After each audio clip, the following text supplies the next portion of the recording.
¿Qué tal? Bienvenidos. A ver, ya tenemos una idea de cómo armar componentes en React, ¿no? Pero la cosa no se queda ahí. ¿Qué pasaría si les dijéramos que podemos darles como superpoderes? Justo de eso vamos a hablar hoy, de cómo pasar de componentes estáticos fijos a piezas de código que son de verdad dinámicas, reutilizables y de paso desbloquear todo su potencial. Y todo arranca con esta pregunta que es clave. ¿Pueden nuestros componentes hacer más de lo que hacen? Porque pensémoslo un segundo. Un componente que siempre muestra lo mismo es un poco limitado, ¿verdad? Es como un actor que solo se sabe una única línea. Cumple su función, sí, pero su verdadero talento, su potencial está ahí, esperando a que lo descubramos. Miren, un componente así, estático, imagínenselo como, no sé, una fábrica con una línea de ensamblaje que no se puede cambiar. ¿Funciona? Claro que sí, produce siempre lo mismo. Pero todo su contenido está, como decimos en programación, hardcodeado, o sea, quemado directamente en el código. Y si quisiéramos hacer algo un poquito diferente, tendríamos que construir otra fábrica desde cero. Y eso, como se imaginarán, no es ni práctico ni mucho menos escalable. Ahora, aquí es donde la cosa se pone interesante. Presten atención a esto. A la izquierda, algo que conocemos de toda la vida. Una etiqueta A de HTML. Le pasamos un atributo, el href, para decirle a dónde tiene que apuntar. Y a la derecha, nuestro componente de React. ¿Notan el parecido? Es casi idéntico. Ese title que ven ahí, esa es la clave. Estamos en esencia haciendo lo mismo, configurando nuestro componente desde afuera, exactamente igual que con HTML. Bueno, y este mecanismo tiene un nombre oficial claro. Se llaman props, que es la abreviatura de properties o propiedades. La mejor forma de pensar en los props es como si fueran los canales de comunicación entre un componente y otro. Son las tuberías por las que fluyen los datos, y son esos datos los que transforman nuestros bloques de construcción, que antes eran estáticos, en herramientas de verdad configurables y dinámicas. Para que esto quede súper claro, hay que verlo como un proceso de dos pasos. Siempre son dos lados de la misma moneda. Por un lado, tenemos el acto de pasar los props. Esto lo hace el componente padre, el que está más arriba. Es como darle una lista de instrucciones. Y por el otro lado, está el acto de consumir esos props. Esto lo hace el componente hijo, que recibe esas instrucciones y las usa para saber qué mostrar o cómo comportarse. Ok, veamos el primer paso en acción. Aquí en el código, imaginen que el componente grande, el que envuelve todo, es nuestro padre, y está usando nuestro componente goalItem no una, sino varias veces. Fíjense bien, en cada uso le está pasando un title y un ID distintos. Son como atributos HTML, ¿ven? Así, estamos configurando cada goalItem de forma totalmente independiente, diciéndole a cada uno, oye, tú vas a mostrar esto, y al otro, y tú vas a mostrar esto otro. Y ahora, la segunda parte, el otro lado de la moneda. Miremos dentro del componente goalItem. ¿Ven cómo la función recibe un parámetro? Se llama props. Me gusta pensar en este objeto props como una cajita de herramientas que React le entrega al componente. Y dentro de esa caja están todas las propiedades que le pasamos desde afuera, el title, el ID, todo. Y para usarlas es tan simple como escribir props.title o props.id. Y listo, el contenido se vuelve dinámico. Y ¡voilá! Este es el resultado. Una lista completa de objetivos, cada uno diferente al anterior. Pero lo increíble es que todo esto lo logramos con un único componente, nuestro goalItem. Esto va más allá de tener código ordenado, ¿eh? Esto es eficiencia pura. Un solo componente, pero con posibilidades casi infinitas. Hay una frase que lo resume todo a la perfección. Sin los props, la idea de que los componentes son reutilizables es, solo una bonita teoría. Pero con los props, esa teoría se convierte en una realidad súper poderosa. Es lo que nos permite armar interfaces complejas de una forma muy eficiente. O sea, para que quede claro, los props no son una opción más, son la clave. Son lo que de verdad desbloquea el poder de React. Muy bien, ya tenemos la base, el concepto fundamental.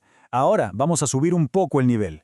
Vamos a ampliar esa caja de herramientas y ver un par de técnicas un poquito más avanzadas para manejar props. Con esto, nuestro código va a quedar todavía más limpio y más flexible.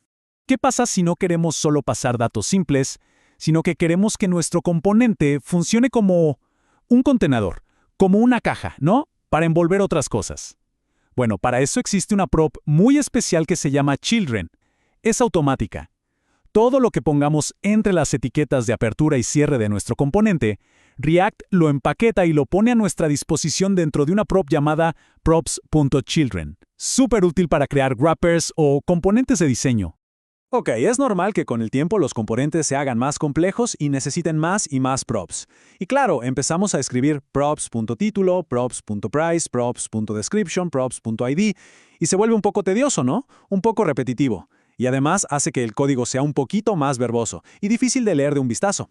Y para solucionar eso, tenemos una joyita de JavaScript moderno que se llama desestructuración o destructuring. Es genial. En vez de recibir el objeto props completo y luego estar sacando las cosas una por una, podemos, por así decirlo, desempacar lo que nos interesa directamente en la definición de la función. Miren qué diferencia. Ahora solo escribimos title, price, ID y podemos usar esas variables directamente. Mucho más limpio y legible.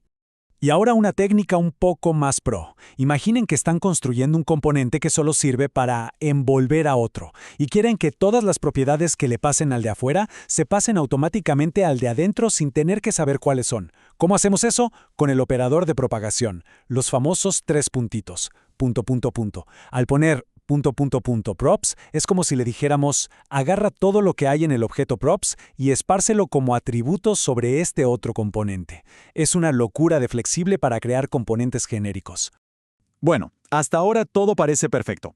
Pero en el mundo real, con aplicaciones grandes, a veces nos encontramos con un desafío. Un patrón que, si no se maneja con cuidado, puede complicar bastante las cosas. Es un concepto que todos, tanto desarrolladores como gerentes de proyecto, deberían conocer. Se llama prop drilling. Este diagrama lo explica perfecto. Prop drilling es literalmente perforación de props. Ocurre cuando un componente en la cima del árbol tiene un dato, pero el componente que realmente lo necesita está 3, 4, 5 niveles más abajo. ¿Qué pasa? Que tenemos que pasar ese dato de componente en componente, como una papa caliente, perforando a través de cada capa intermedia. Y lo peor es que esos componentes del medio ni siquiera usan el dato, solo lo pasan. A ver, a veces no hay de otra. Pero cuando abusamos de esto, nuestro sistema se vuelve frágil. ¿Por qué? Porque esos componentes intermedios ahora son menos reutilizables. Dependen de props que no les importan. Y lo que es más grave, refactorizar o mover algo se convierte en una pesadilla.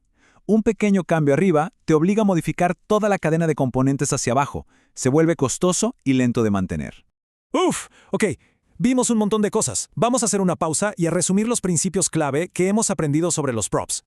Si tuviéramos que resumirlo, sería algo así. Primero, pasar props es simplemente configurar un componente desde afuera, como con los atributos de HTML. Segundo, consumir props es usar esa configuración que nos llega desde adentro para mostrar algo.